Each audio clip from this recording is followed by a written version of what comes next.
para ikaw ay kaagad makapagbayad sa utang.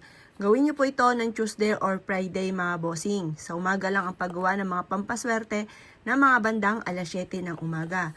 Ang gagawin niyo lang ay isusulat niyo po dito ang inyong tunay na pangalan at ipilido. Ito po ay sample lamang. Apple Pagyo. Ikaw po ay haharap sa silangan kapag ginawa niyo po ito. Tapos, isulat nyo dito kung magkano ang inyo pong utang. Halimbawa, isulat nyo rin yung pangalan ng tao.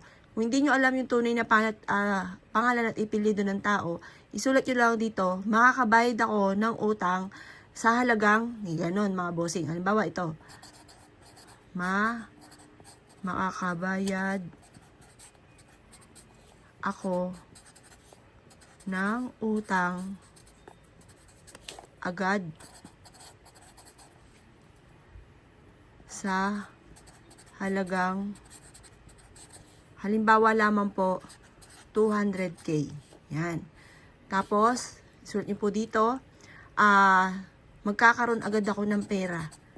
Magkakaroon agad ako ng malaking halagang pera.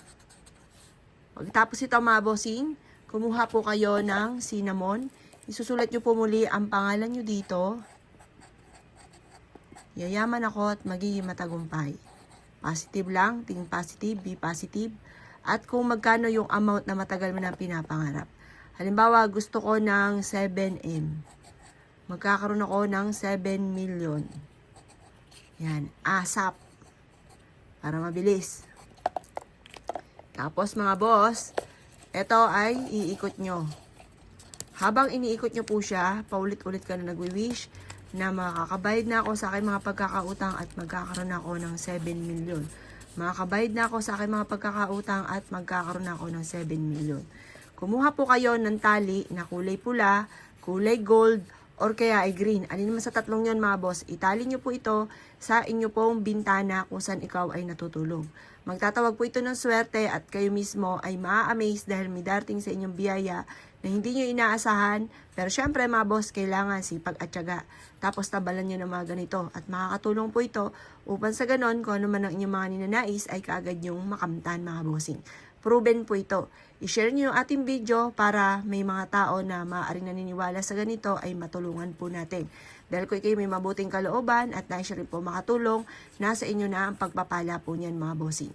Maina po mga bossing ko, gawin nyo po ito ng pasikreto dahil once na may nakakaalam na ganito, hindi natutupad ang mga wishes. Kaya kailangan mga bossing ko, para matupad ay isikreto nyo na lamang po siya mga boss. Kayo mismo ay maa-amaze sa dami ng mga blessing na darating sa buhay ninyo matapos nyo po itong gawin.